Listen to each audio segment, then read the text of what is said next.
Dillon's got a fast car, wants a ticket to the playoffs. Maybe he can win Richmond.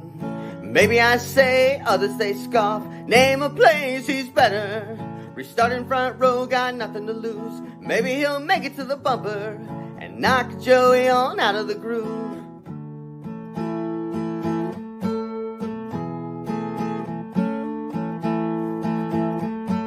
Cause I remember when he was wrecked so many cars, swerved so much, looked like he was drunk. Logano laid out in the corner, Denny hit hard, blew out his shoulder, and I had a feeling that was wrong. I heard a spotter say, wreck someone, wreck someone, wreck someone.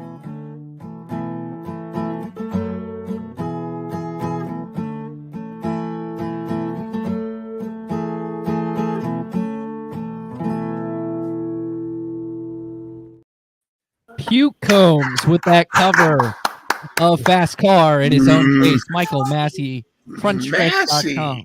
Very nice. What a song. Do you like your new cover name instead of Luke Combs, Puke Combs? Get it?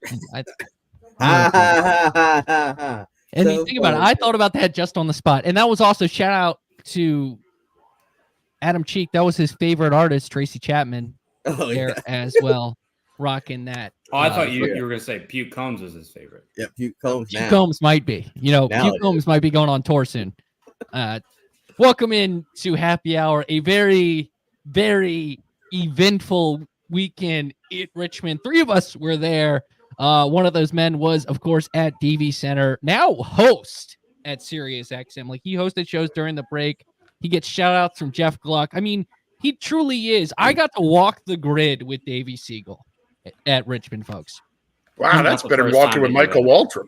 And all the people that came up to him, he is a superstar. And I don't know why he decides to come down to the bottom of the barrel and join us. But Davey Segal, I don't know why you continue to just do this every single time.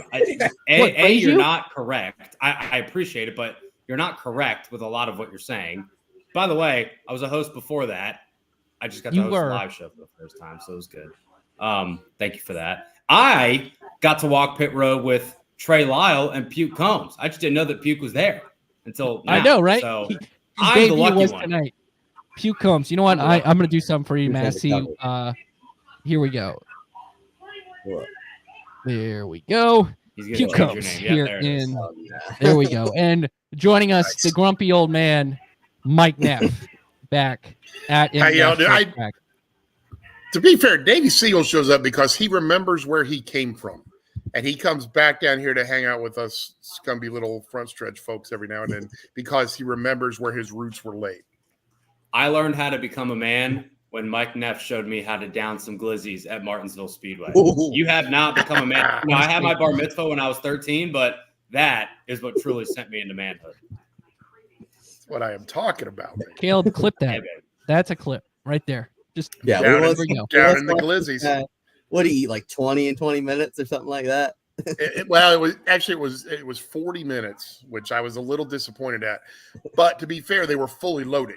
I mean, they had the chili and the slaw and everything on them. They weren't just hot dogs. So it has to be all the way. 20 of them in 40 minutes was good. Yeah, take that, Joey. Now we just need you and Joey Chestnut. Netflix is doing like a Kobayashi versus Chestnut thing, I heard. And, really? Because he didn't do the, Nathan's hot dog eating contest. So maybe we just get because he's promoting NASCAR has a deal with Netflix. Maybe NASCAR gets into this deal, and then they add Mike Neff, and you do Martinsville hot dogs. And it's right before the playoff race. They get the guy from Major League Food or whatever, the PA announcer for the Nathan's hot dog eating contest. He does the entrances for the Cup Series there at Martinsville. So he can do it. You got like all the pieces coming together right there. Talk about a ratings boost. I mean, let's make it happen. I'm NBC. You're welcome. NASCAR. You're welcome. That's free advice right there. All right, let's dive into something I think NBC and NASCAR were very happy about. We're going to talk a lot about Austin Dillon in this episode, especially for the first part. But as always, let me hit you with the basic stuff.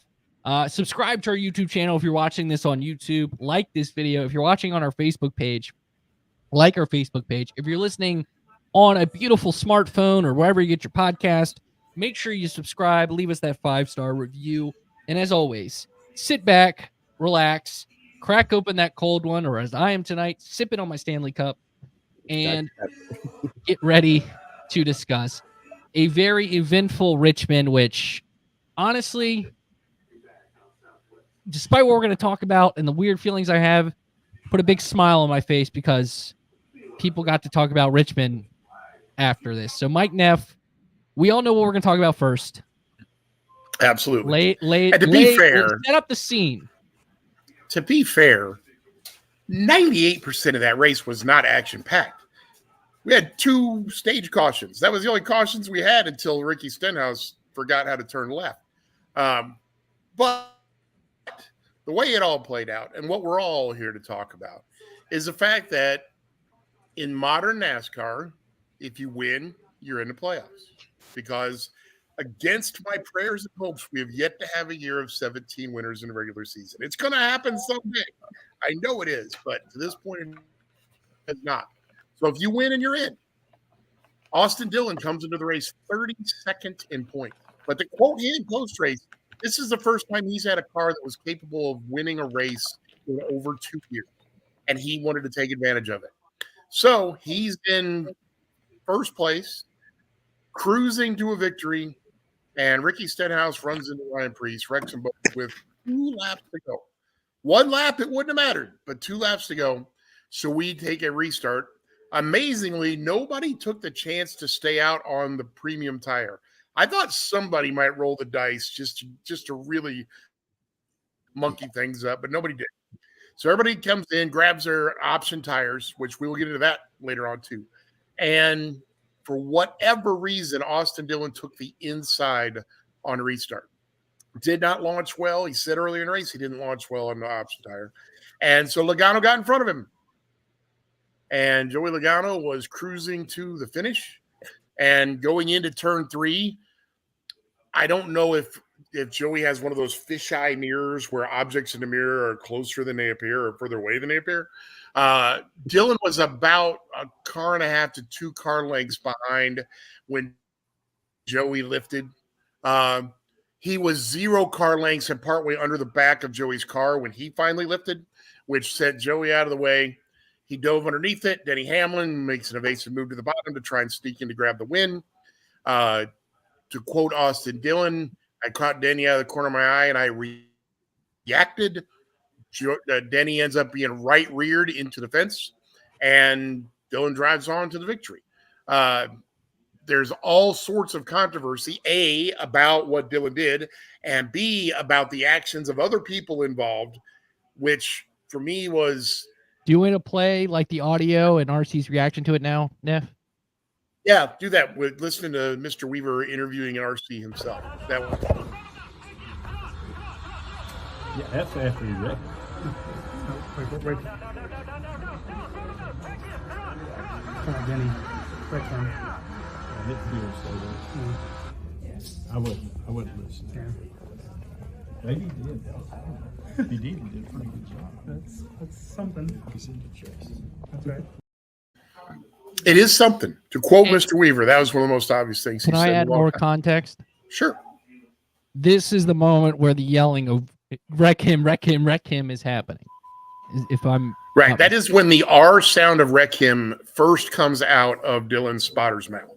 So we can go on about him saying wreck him and whether that belongs in the sport or not. It's heat of the moment. I don't really care about that.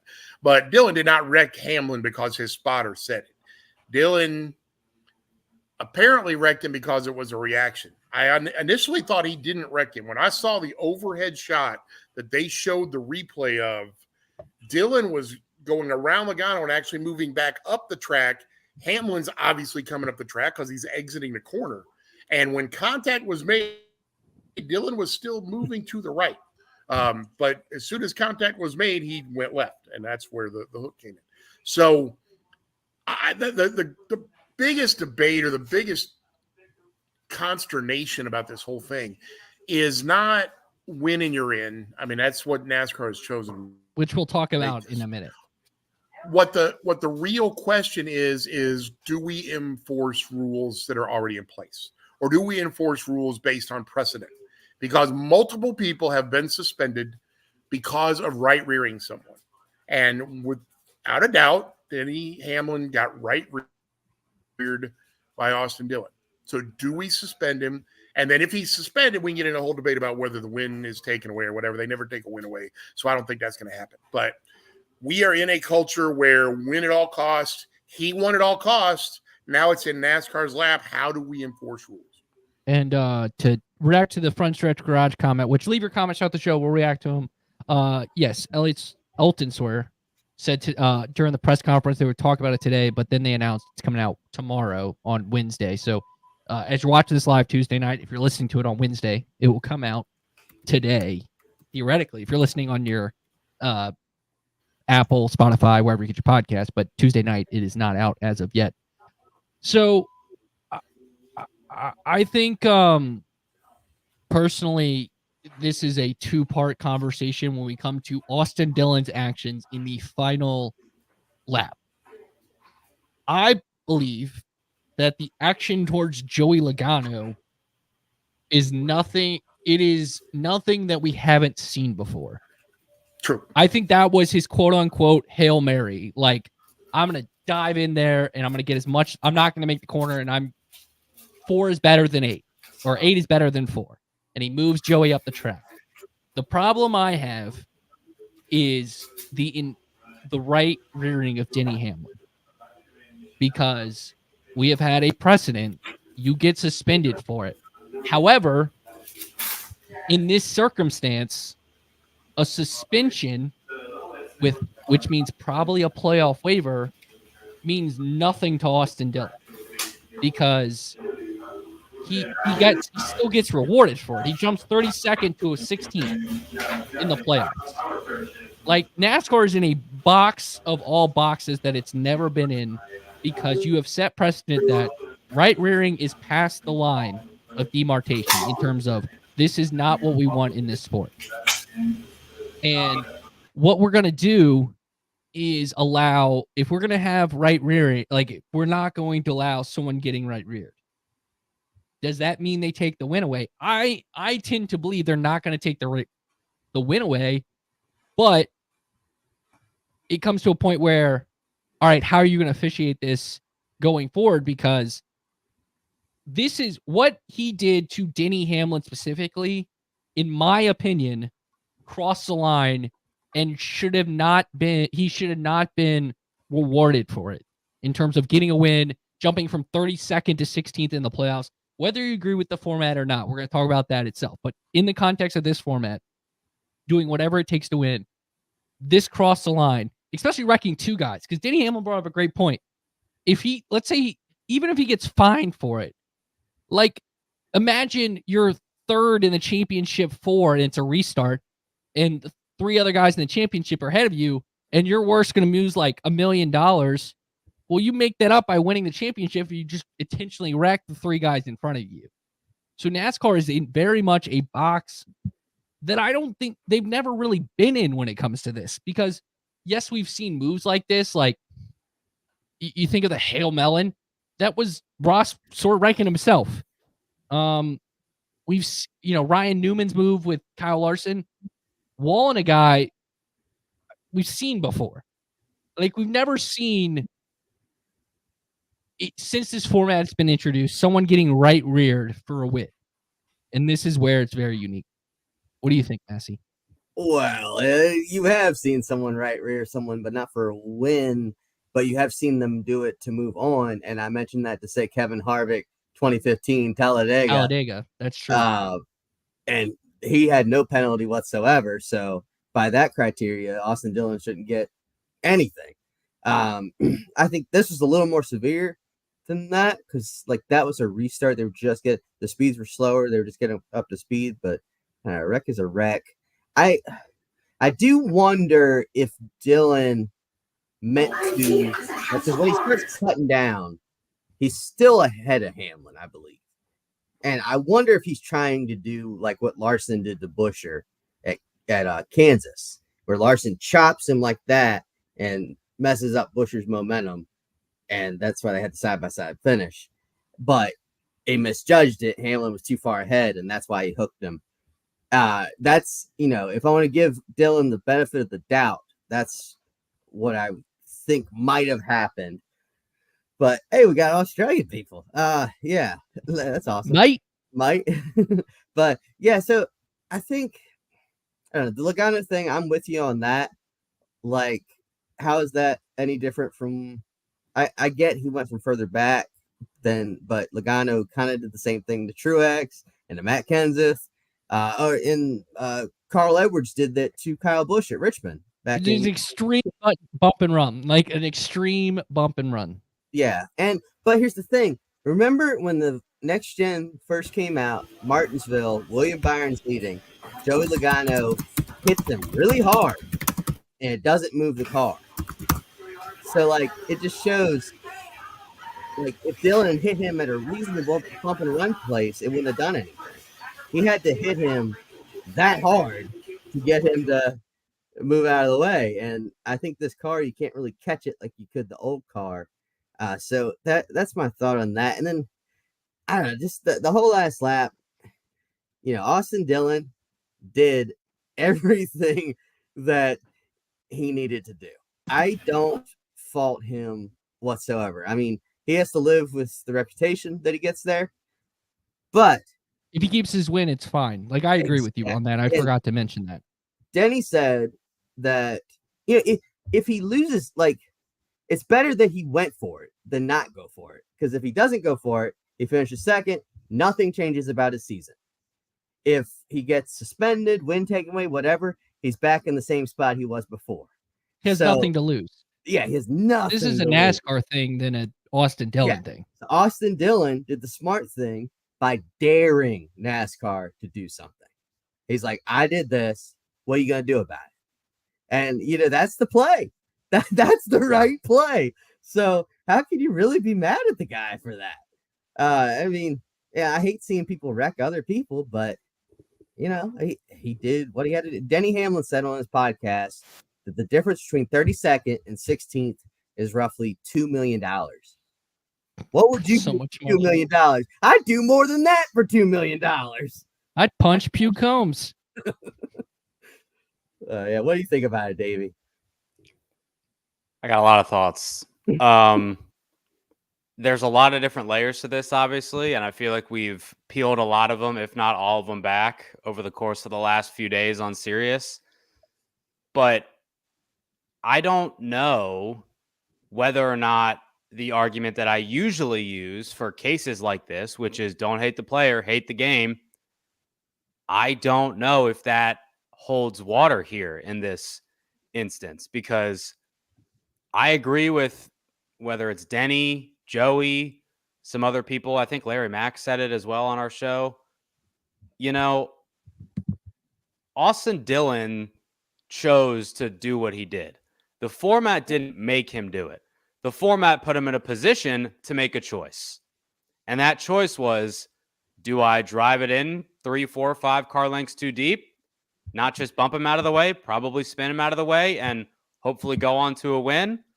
Or do I say, I got beat? And second, although it's unfair, although it doesn't do anything for me, that's going to have to be what it's going to be today.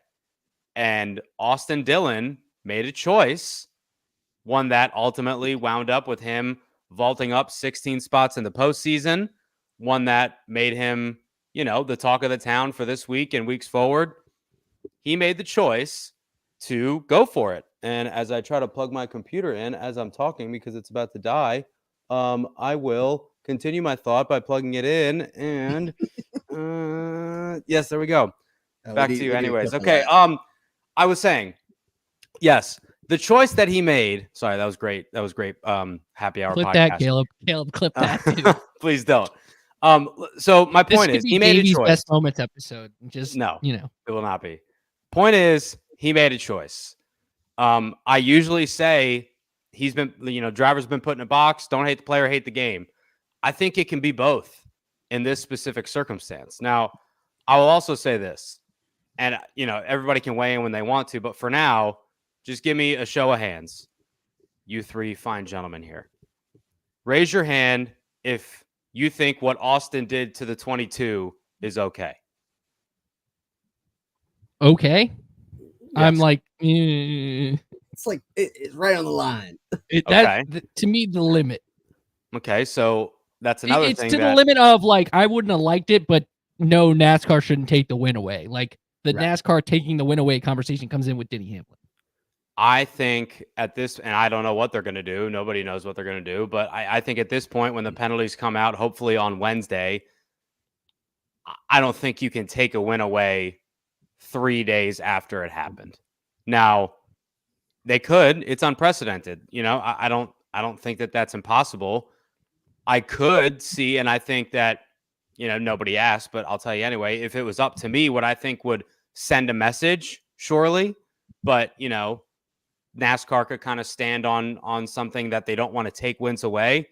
You could let the wins stand and you could revoke your playoff eligibility. That's something that's possible. Now, this is kind of an apples to oranges comparison, but 2018 Texas playoff race, round of 8, Kevin Harvick spanks the field, wins the race going away, locks himself into the championship 4. A couple days later, L1 penalty gets levied to the 4 team for an improper spoiler.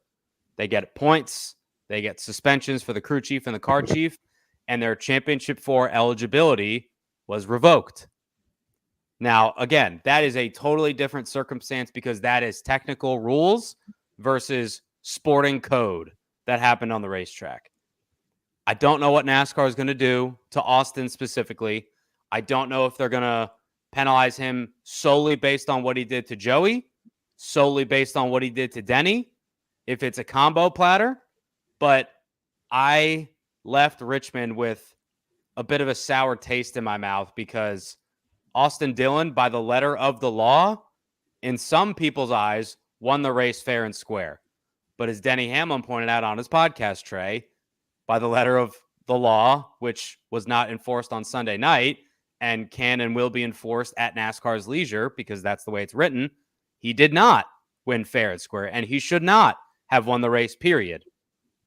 That's a long-winded way of saying, I don't know. I still don't really know how I feel about it, and I don't know what NASCAR is going to do, but I'll tell you that I do feel a bit icky at how it all ended because, you know, there's like, oh, that's NASCAR racing right there. That was not NASCAR racing to be. Yeah, we have some good debates going on in our, our front stretch garage right now. We're not about whether it's racing or not. Got some great conversations going on. I'm enjoying this. Reading our comments. Mike, you wanted to add one more point? We can keep going. I got a question. Just one quick one. What number's on the side of that car? 3. Thank you very much. No one likes the fact he drives 3. So, but that weighs heavily on him and weighs heavily on that organization. And Andy Seiss made a great comment on Facebook about it. He's like, the amount of weight that is on Austin Dillon's shoulders over that number and his pop-pop giving him a ride and it being his pop-pop's organization, you don't know what all he goes through in that situation. And to have that chance to win, get them to the playoffs, and what that does overall for that whole organization. I mean, let's look at it. Childress is struggling from a sponsorship standpoint as well. Getting into the playoffs makes a big difference for that organization. Yeah, I believe it was Jordan Bianchi who brought up the point, like everyone at RCR is looking at him because he's the eventual successor, and he's like, he has to give it his all. But I do agree with Davey. Like, he made that choice in terms of what he was going to do. And it's definitely something that is one, I think you could argue the most unique finish in NASCAR history, because I don't think we've ever seen a guy wreck 2 guys as intentional as it was to win the race and to completely alter, I don't want to say the narrative, but his season in the way it did. It is such a unique moment that it's hard to use precedent against it. What else, Davey? Just a couple things. Based on the SMT data that was made public to us mere mortals here, and I don't pretend to understand the intricacies of what that looks like, what that means, but as I understand it, and hearing from people that are way more knowledgeable about it than I am, the SMT data is pretty damning on the Denny incident specifically, and it shows that, you know, a rough percentage of a turn at Richmond is 35% wheel to the left. And when the contact was made, based on all the things that we've seen, it was double that at about 70. Take from that what you will. So I'll put that there as one thing. In terms of the precedent that we've been talking about with right rearing people, Denny, when he got right reared by Chase was sitting at home for a race. That's a precedent that there is. Bubba Wallace did it to Kyle Larson. Bubba had a week vacation as well. Carson Hocevar did it to Colby Howard at IRP 2 years ago. I don't believe he was suspended for a race. No. Nothing there. There's been instances, and Massie, your point about Harvick in 2015, I think it was, at Talladega, you know, and I agree with NASCAR on this particular instance. I think that every situation is different, and you can't rule with an iron fist for whether it's right rearing somebody under caution, under green, at a super speedway, a short track, an intermediate, etc. I do think every situation is different. But there's two things that I think you cannot debate based on the SMT and based on my eyes, my ears, and my brain. Joey Logano is going to be $50,000 poorer because of what he did on pit road based on past precedent. Yeah. Suarez got fined $50K for making contact with Alex Bowman on pit road at Coda a couple years ago. Kyle Weatherman got fined $25,000 for doing something similar in Xfinity. So I would expect Joey to get at least a $50K fine there. And again, based on the SMT data, I would expect Austin Dillon to have a vacation this weekend too. But that for him, if it's no waiver, like if he gets the waiver, it's worth it. Yeah, that's not a penalty to him. The only thing that would be a penalty to Austin Dillon is to revoke his playoff eligibility or take the win away. Points don't matter. Suspensions don't matter. Playoff point reductions don't matter, because the only way he was going to get into the postseason, which, again, as of this recording, he's locked into, is if he wrecked Joey Logano and then wrecked Denny Hamlin. He did both of those things. And the last thing I'll say is that Austin Dillon's future in the sport is not going to be long-term as a race car driver. It's going to be as management for his grandfather's race team. He said as much. And he said on Dale Jr.'s show today that when he got to Welcome North Carolina, the 300-400 employees that are there, tens, maybe even in the hundreds, went up to him and said, thank you for doing what needed to be done to turn things around, albeit momentarily and for a little bit, for everybody here in this city at this race shop. So say what you want about it was a cheap move, it was chicken, you know what? He did what he had to do, all those kind of cliches. For all the people that are at the race shop, for people that he is probably going to be in charge of in however many years, I hesitate to say this, but in a way, I feel like that's leadership.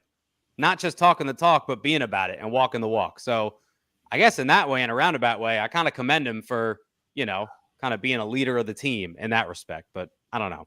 It's just weird. It's just a weird scenario. Yeah, you could absolutely, I mean, even if the win, I think the only way to like deteriorate or like tell other drivers like this shouldn't happen, like this instance, is to take the win away.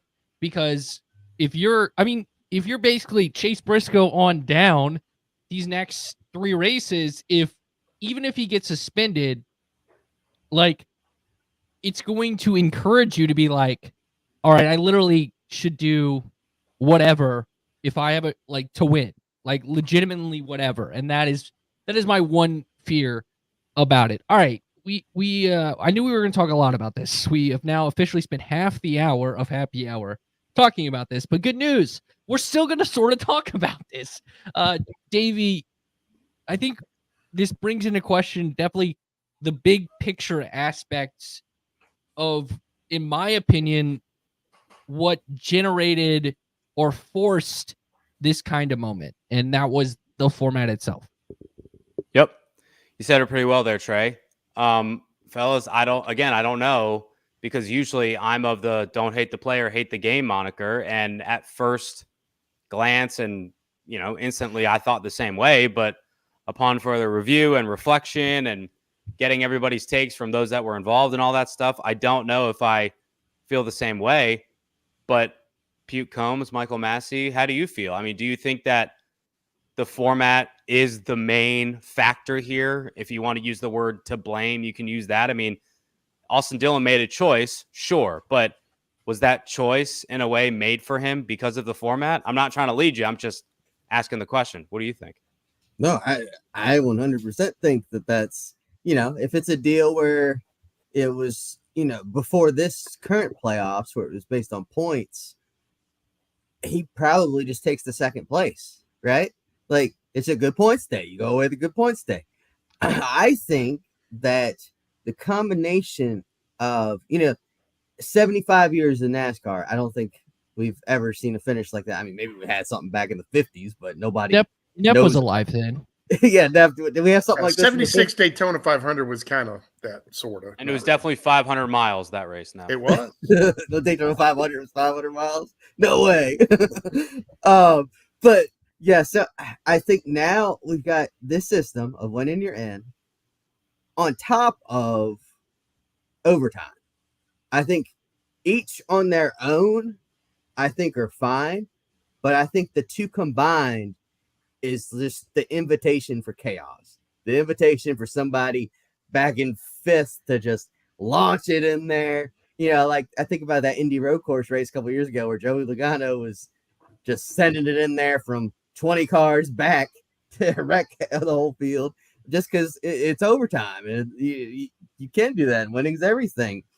Which it blows my mind that in a winning your in system that people could wreck with 2 laps to go battling for 25th. And they're not even the same lap or whatever. But that's a whole other story. Ryan Preece and Ricky Stenhouse Jr., what are you guys doing? But this, it's the system. And that's why I don't think they'll take the win away, because they want this. They're going to use this to promote the race for next year. People are talking about Richmond. They're not like, oh, Richmond was boring, which I do think it was a good race before that. But, now you got your moment. Yeah. What'd you say? I said by Richmond standards, it was good. Yeah. I think, but now you got your moment. You got your Dale Jr., Kyle Busch kind of moment that they're going to use for years. So NASCAR's not going to, deter that. I think they're going to, this is what they want. And is it turning into a circus? Maybe. But I mean, you got NASCAR on Sports Center, like leading off Sports Center. You got like so much attention to the sport. People, I had friends that they don't follow NASCAR. They're texting me about the finish because they're like, whoa. So I mean, it's like good and bad for the sport. So I don't think they're gonna it's bad for the purists, but it's good for like the non-hardcore fan. Bad for the integrity, but good for the entertainment. Yes. So it just depends on what you want. And I feel like we're steering towards it being more and more about entertainment. So that's why I don't think anything's gonna be done. I think we're going to keep the system the way it is. It's funny, though, that in this system, that, like, if you wreck someone because you're mad at them, it's a no-no. If you wreck someone going for the win, then, or if you're not mad at someone, then it's fine. So if you're a narcissist and, like, you just don't care about anyone out there, you could be the greatest driver in NASCAR history now. Like, you just go out there and wreck everybody. You say, I have no feelings towards this person. I don't hate them. I don't like them. It wasn't retaliation. I just don't care. And NASCAR's like, okay, it wasn't retaliation, so have at it. So, yeah, that's the system we're in now. I'd like to see a little more just consistency between those two. Like, a wreck is a wreck. Emotions shouldn't dictate what is what. But I don't see anything changing. And as much as I would love to see us go back to the good old days of a season-long points battle with no elimination type stuff, it's never going to happen. NASCAR has stated repeatedly that they're trying for Game 7 moments. They want to be talked about. And great point by Trey there on SportsCenter. When is the last time NASCAR was on SportsCenter besides the Daytona 500? Hell, Melon. 6 years ago. No, Atlanta photo finish, Kansas photo finish for the right reasons. Yeah. But again, Game 7 type moments. But I think it was, as you said, the mayor finish as well was on there. The mayor Texas. Sieg finish, I think, was also on there. Jeff Burton, the mayor. That's what I was trying to remember when the mayor was driving last, because that would have been about how Sam Mayer, old. But You two are so old. You two are so old. I'm with you. Trust me, I've announced Sam Mayer racing. Race. Come on. But yeah, I would love to see a situation where we go back to a season-long points battle. It's just not going to happen. They're going to stick with the stick and ball idea. Your only thing that we got to decide is, are they going to validate the way Austin Dillon won this race? And if they validate the way that he won this race to put him into playoffs, then this is what we bought, and we're going to stick with it. I know Trey just went off camera, but if he's able to, Alan Rich has a comment on our YouTube feed that I want to address. He basically was saying that Trey's back. Did you hear what I said? Alan Rich's YouTube comment. Is there a way to put that up for us, Trey? Producer Trey? Yes. Thank you. So I want to address this because this is something that I've seen a little bit. This is something that I've seen a little bit. Sure, Joey, it's kind of ironic, and if you're not a Joey Logano fan or a Denny Hamlin fan, it's kind of rich coming from them, right? Because Joey's dumped and bumped a lot of people out of the way for wins. Denny has done the same, and they've said, "Up, did what I had to do, short track racing." It should not, exactly. It should not and does not matter who the victim is if it happened. Now, the person that did the bumping or did the wrecking, if they have a history, just like any other sport, Draymond Green doesn't get as much grace from the NBA when he's doing shenanigans out on the court. Choking out Rudy Gobert. My boy Tom Wilson on the Caps, he doesn't get as much grace from the NHL officiating office because he has a track record and a history. Ndamukong Suh, when he was in the NFL, he had a history, so he was officiated differently. So I think that's still the case in NASCAR, but it should not matter who it happens to, unless there is retribution, payback, those types of things. Just because the two people that were impacted negatively by Austin Dillon's desperateness, he would call it that. I don't think that's like a mean thing to say. Just because the two people that were affected happen to be people that are not fan favorites, that have done similar things to what Austin did, I would say nowhere near as egregious, but that's neither here nor there. Alan, with all due respect, that doesn't matter. That's your opinion. And that's Austin's opinion, Joey and Denny's opinion. But the act is what will be and should be considered to be penalized, not who the act was done to.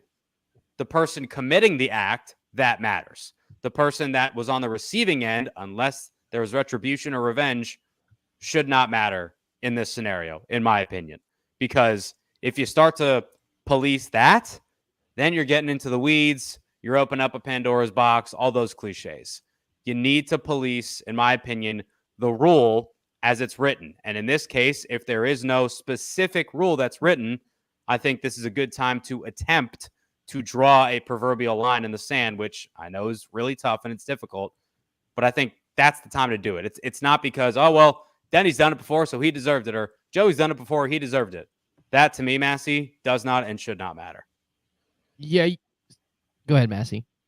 Oh, I mean, I already gave my take on it, but I don't know. Like, imagine, you got to take the names out of it. Like, imagine that it's like Zane Smith doing it. What are you doing, my boy Zane? What are you doing, my boy Zane? Chase Elliott and Kyle Larson. Yeah, if it was Chase, Zane could have done it. Zane could have done it at Nashville, but he didn't. Yeah, he could have.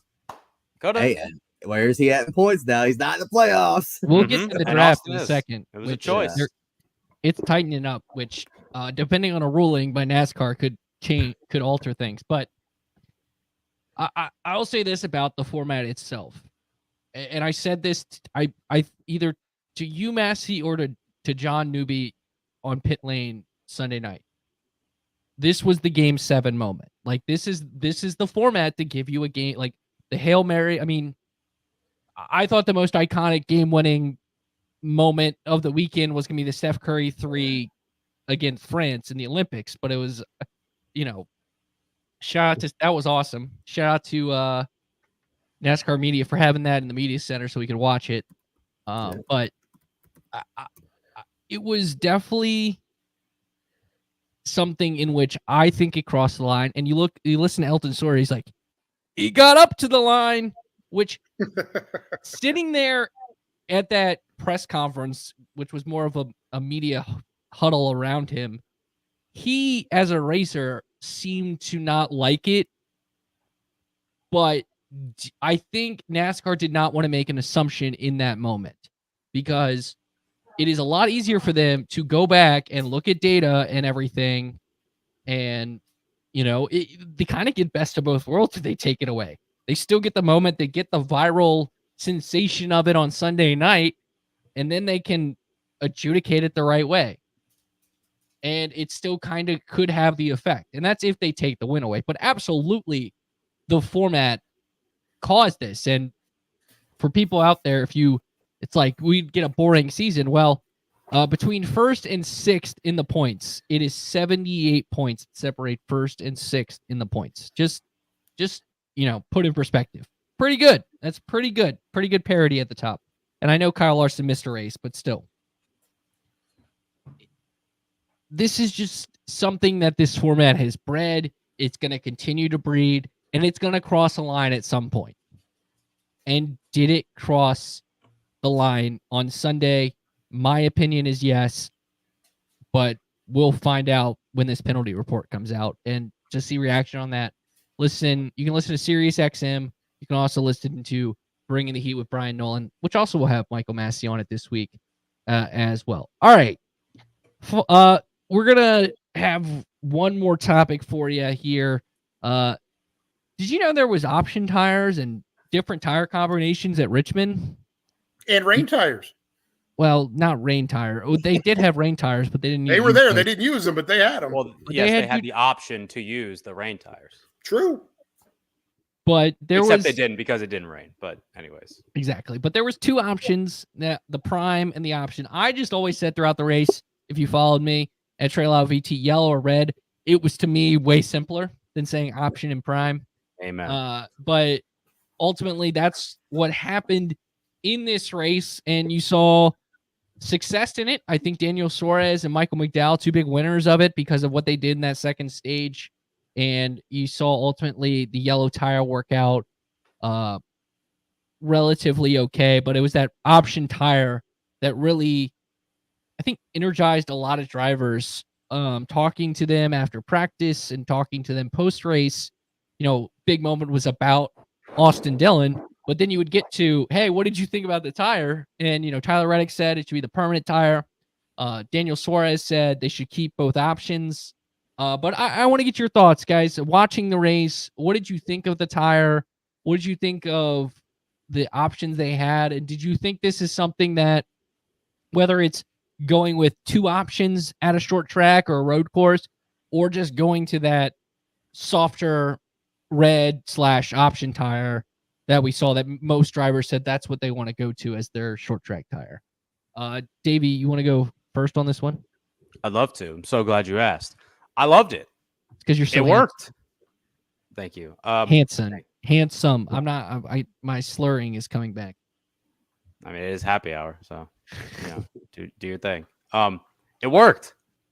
I was happy about that. I was, and I'm kind of sad for Goodyear and NASCAR that I got overshadowed by the finish and all that entailed, which is understandable. But I was sitting up in the press box, and I'm seeing Suarez knife his way through the field. And I'm thinking to myself, without looking at reaction that's pouring in live on Twitter X, I was like, this is pretty big, right? Like, this is a big deal. He's carving through. Then I looked at McDowell, and he started plumb last on the field, last in line, and he was up in the top 20 in like 10 laps. And the reaction on X was largely positive, which is very rare in anything these days. It's a step closer to what the competitors and the fans have been clamoring for, which is having the tires matter a little bit more. And, I know that we're getting ahead of our skis here, but I think Denny made a good point on his podcast. There's seems to be an avenue towards eliminating the fuel-saving, riding around strategy on super speedways, and even to a certain extent, intermediates or other racetracks, The reason that they do that is because, in Kyle Busch's words, the tires that they have are hockey pucks, and the fuel runs out before the tires run out. If you're able to put it in the crew chief's hands from a strategy perspective, put it in the driver's hands from a conservation perspective, and for lack of a better term, let her eat and let them rip, I think that the product, even if you made the option red prime tire, whatever, not prime, option red soft tire, the primary or the normal tire on short tracks, and even if you wanted to give teams options of using the hards or keep it how it is, not whatever, Richmond was more compelling on Sunday than it had been the last 4 or 5 years, give or take, maybe, right? The finish had a lot to do with it. But even if Austin Dillon won going away, which he was going to do if it wasn't for Ricky and Priest, I still would have said that. And I think that that is solely because of the option tire, what it provided, and what it allowed drivers and teams to perform with Neff. I mean, you're a grumpy old man, and you can remember back in the day where there were tire wars going on. I don't think that we need to get back there at all because we lost a lot of lives and we did a lot of stupid things back then before my time. But I think this is a good step in the right direction, and I would be a fan of seeing them implemented at more short tracks and hell, even maybe trying it at some bigger tracks too. You know what's really weird is I hadn't thought about that till I pointed out that we had rain tires there. Imagine if we'd have had 5 or 6 cautions in this deal and we got to 20 to go and somebody had already used both their options and they bolted on some rain tires to run 20 laps. Because they'll last 20 laps and they're sticky. That would be an interesting development to see happen. But if only you were allowed to do that. Why not? They're saying they can use whatever tires they want. No, it's not the rule book. It's not the rule book. You can't use rain tires if they change the rule. You can change when it's coming from wet to dry. Whenever you want to. So you spill some water on pit road and go, it's wet out there. We got to put the rain tires. No, I'm just throwing it out. But anyway, that's like when it goes from wet to dry, you can change the rain tire when you want. That's the new rule. You can put on the rain tire when you want to. No, but it's supposed to be raining. Again, that was just an odd little ball to it. I love seeing it. I want to see it more. Having 2 sets was not enough for me. I would have liked to have seen them have 4 sets of the option tires. I would have liked to have seen them wear out a little bit faster. 20 to 25 laps rather than 35 laps, I'd been happier with. But this is what I've been arguing about for, I know I'm old, but for centuries. Tires should not be rocket science. The fact that we have a different right side tire at Michigan for the first race of the year versus the second race of the year is lunacy. There's one race in Michigan. I know, but they used to have 2. We had different tires for each race. You should have a soft, a medium, and a hard tire available for the 4 types of tracks: short tracks, intermediates, super speedways, road courses. Use the same ones no matter what layout it is, whether it's Martinsville, Richmond, Bristol. You have as many of those tires as you want to use, and they are at your team's disposal. And you take them from track to track to track, which will save these teams money. Because you listen to Denny on his podcast, he's like, they can't use tires from a first race of a year to a second one because the new ones they bring to the track are better. So it would save the teams money, but it also opens up some strategy calls for what they would use. So I loved it. I want to see more of it, and I want to see rocket science tires go away. Massie, what do you think? If Neff was there, like, what? You can put on whatever tire you want. Let's put some Firestones on there. Put some Hoosiers on there. Well, let's put on some P45s. Let's go. But no, I was so relieved that like the reaction seemed mostly positive. And I think, even without the finish, I think it's still, you don't have the viral moment, but I think it's a really solid race. It was really compelling and just like there's no point where I was just like bored or like, come on, what is this? This is just like nothing's happening. Like there's always something happening on the racetrack. And even like, okay, what the last run, I'm trying to think what tires they were on because Austin Dillon went up there Wait, They're on the red flag. before Are you talking about the long green flag run or the overtime? So Dillon passed them twice. It was on yellows, so it was yellow. First time, right? They put reds on the start of the third stage, and then they went yellow, and then at the end, everyone but Suarez was on reds. So, like, the compelling part of the last part was the one person who was on fresh reds was Suarez trying to get That's right. catch up, and he was probably going to pass Bubba in fifth. He was probably going to get to fifth, but that was it. Right. So that was a really interesting thing. Like even the yellow tires, I thought were better this week than they have been in the past. Just in that, like, Dillon was able to, on the long run, he went out and passed Logano and Hamlin. He lost the spots on pit road just because he pitted later than them. He goes back and passes them again. Like, that's a compelling race. You had green flag passes for the lead. Like, it's so rare. McDowell, it says like what, plus 16, but it was really like plus 23 because he was in the back as balloons appear on my screen. What the hell just happened to you, Lyle? Is it your birthday? Did I miss something? No, it's these. What was that? You have a new Mac, like a newer Mac. They have this thing on the FaceTime camera called Reaction, so you can do different things, and like it'll pop up. So we're not on Zoom. So how did you get it to do that? It's just if you have a FaceTime camera, you can turn reactions on. So I forgot I had it turned on. Interesting. Speaking of reactions, how about this reaction from? Yeah, I know. She's okay. She's literally sitting. Hi, Robin. Right there. They're saying. I mean, you're streaming, so you're listening, but she says hi, and now she's quietly laughing because she doesn't want to interrupt our stream. But well, she's literally right there. After Trey's balloon fair over there, my train of thought is gone. Wow. Yeah, that blew everything out of the water. Maybe the balloons is because Robin commented. I don't know. There you go. I mean, she does take your breath away, right, Davey?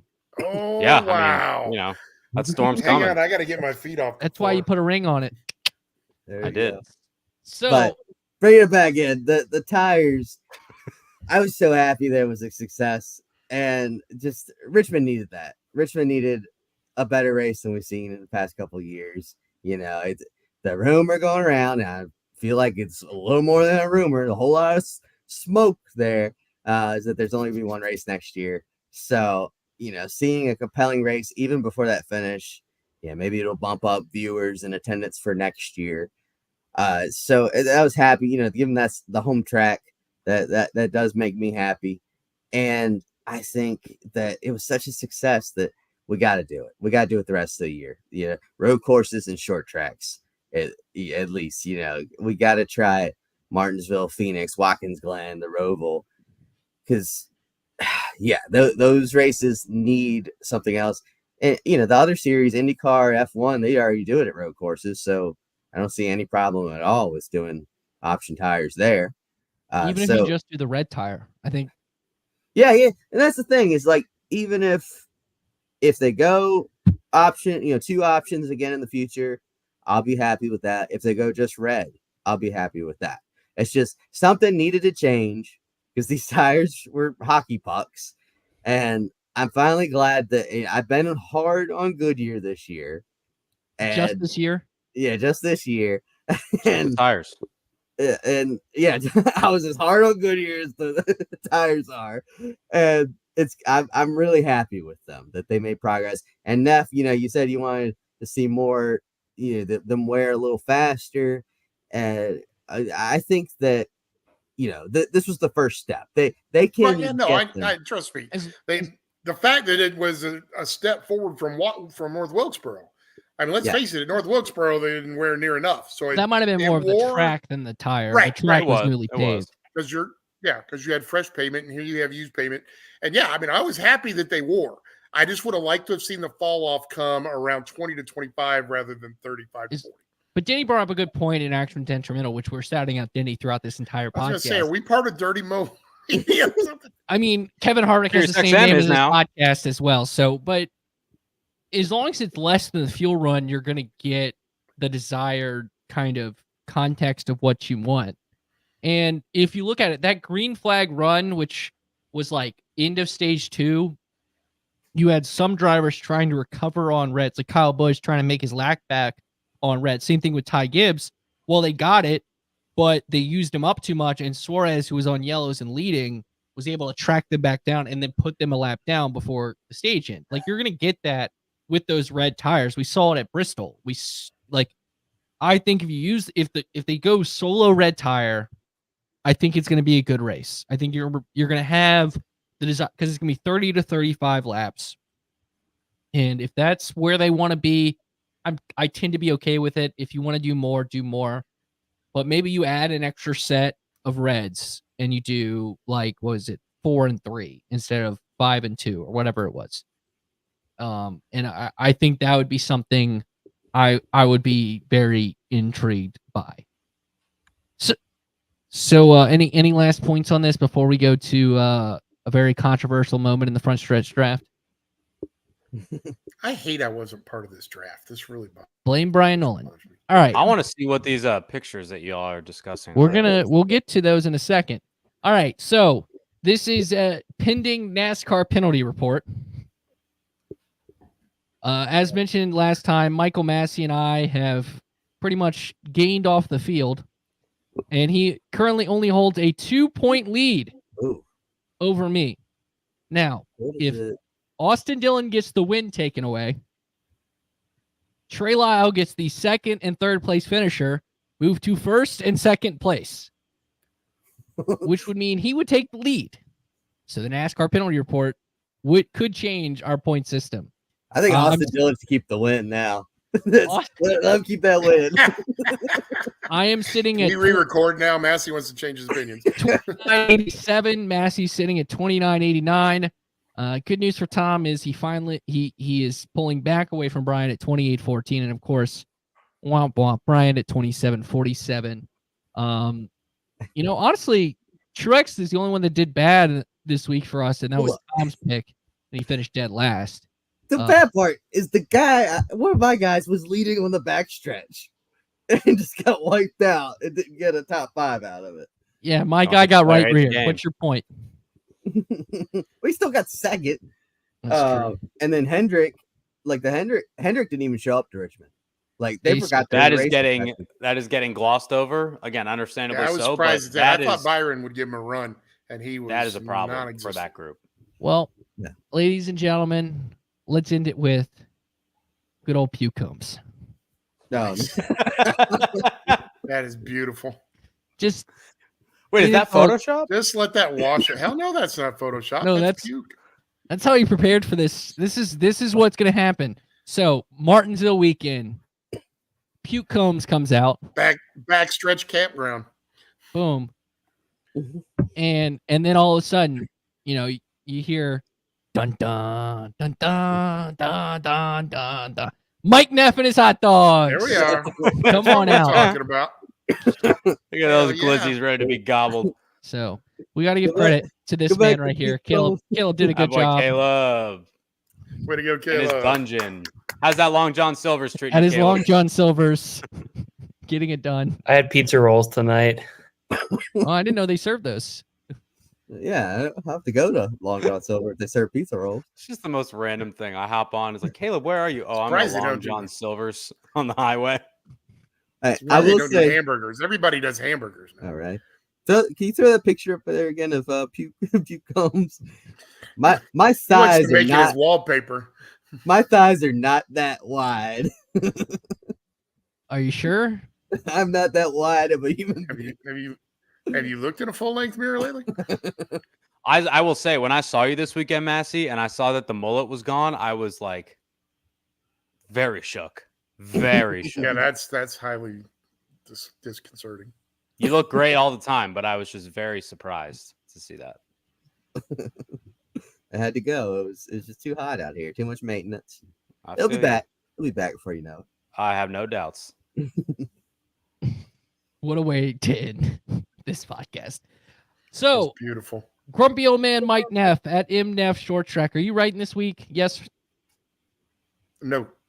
Okay. Great. Are you doing Fire on Fridays this week, Massie? Yes.